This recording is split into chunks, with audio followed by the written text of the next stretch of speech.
Shouldn't there be enough natural gas in North America to solve Europe's energy crisis? We know US shale revolutionized the energy industry. It more than doubled US natural gas reserves. And with that boom came excess supply, which led prices to plummet. So what happened? If we had so much supply, why isn't it in Europe? Well, there are many layers to this story, from the radical green movement to shut down nuclear plants to limited LNG export capacity. Can this be fixed, or is it a long road of pain ahead? We spoke with energy experts to figure out those answers. From Leigh Goehring, co-founder of Goehring Rozencwajg, Arjun Murti, former energy analyst at Goldman Sachs and author of the substack Super-Spiked and Tracy Shuchart, also known as Shy Girl and the chief strategist at Hightower Resource Advisors. So Leigh, just starting off, can you let us know, does North America, or the US in particular, have enough natural gas to make up for the lost Russian supply to Europe? Margot, the simple answer to that question, both on a short term and a long term, it is no. On a short term basis, the Russians were exporting via pipeline to Europe about 20 BCF per day, which represented about 40% of their gas, Europe's gas consumption. As of today, obviously, no gas is passing through those pipelines. In the US, we have the ability to export about 13 BCF of gas in our LNG export terminals, of which 2 BCF of gas of that is offline right now because of the fire that was at the Freeport LNG export terminal. So you can see that there's a gap there that we just can't make up. On a long-term basis, it's going to be very difficult to make up those numbers as well, because if you look at the expansion that's going to take place in the LNG export capacity, the next big chunk of export capacity is going to come on mid-2024 with the Golden Pass LNG export facility. That's Exxon's.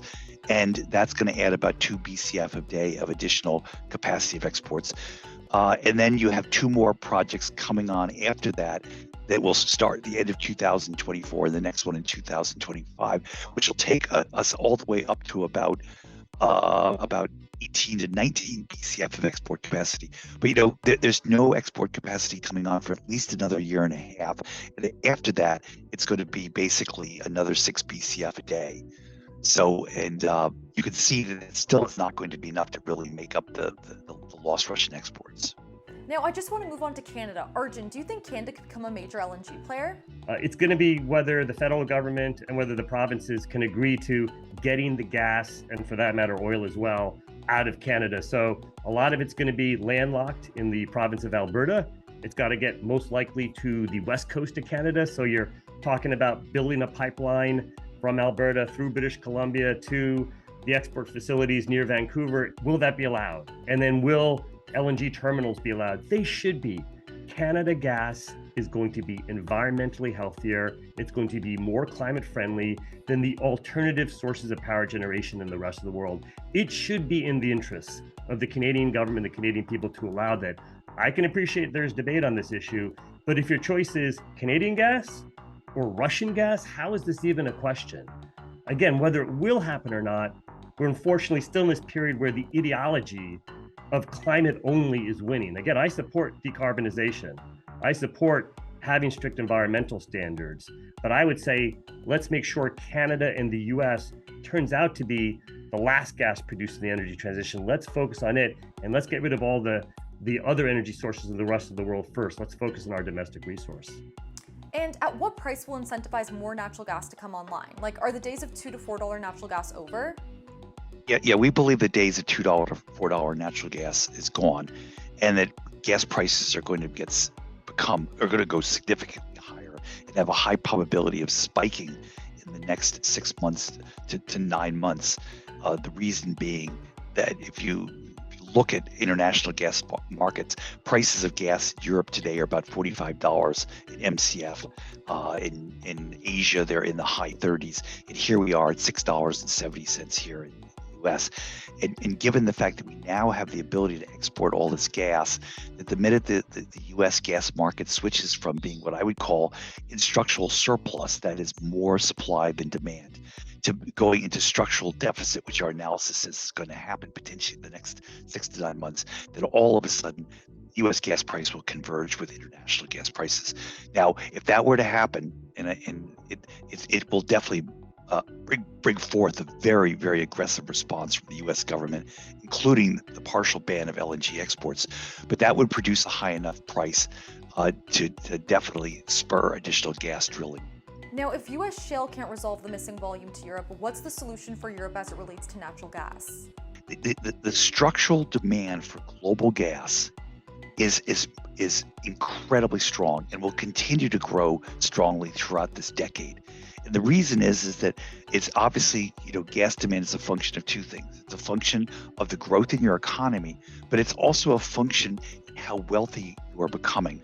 And so the thing is, when you're a poor country, you don't consume a lot of gas, you consume a lot of coal. When you become richer and richer, you consume a lot more natural gas and you cut back on your coal consumption. There are huge swaths of the world going through that phenomenon, which obviously China is the best example of that going on. But the thing is, India has now entered that period of rapidly rising per capita wealth, a strong desire to switch over to natural gas. And then on top of that, you have countries like the Philippines, you have the countries like Vietnam, you have countries like Thailand, which used to be a huge gas exporter. Their natural gas demand internal now is so strong they have to import LNG. So the thing is that no matter how much gas we're able to produce on a global basis and put it into the LNG market, it's going to be absorbed by this incredibly strong demand. And so Europe is going to be bidding against the Asian demand, continually throughout this entire decade. Is there anything Europe could have done differently to avoid this energy crisis? I think this actually was years in the making, right? And so it really started like 10 years ago under Merkel, who basically decided to start shutting down nuclear plants, right? And so that's really where it kind of started. Now, we didn't really see everything come to a head really until summer of 2021. And then it's gotten progressively worse. But this all has to do with policies and energy policies that have been going on in Europe for over a decade. We've been trying to transition to, green energy, which is fantastic. However, that said, we have no plans, backup plans in place. Like, you can't just shut off oil and gas and turn on green energy, because first of all, it's an intermittent power source, so you can't use it as a base load. And the technology just isn't there yet. And so really, this all has to do with trying to transition too quickly, without a lot of foresight in the matter. Do you think this is a golden era for natural gas as it relates to power generation? It's a great question. And I think the challenge with just saying yes is it is still public policy dependent. And we're in this world of strict ideology where we're either a diehard climate only and I only want renewables and wind, or you may be in the opposite camp. And one of the reasons I started the Super-Spiked was to move away from these two extremes. We do need to care about our environment. We do need to decarbonize. My opinion is you need energy first. It's not okay that 1 to 3 billion people in the world are energy poor. What are they going to do? Why would we not want them to have Canadian and US resources, even if we are transitioning our demand away? And can politicians, can environmentalists, can climate people walk and chew gum at the same time?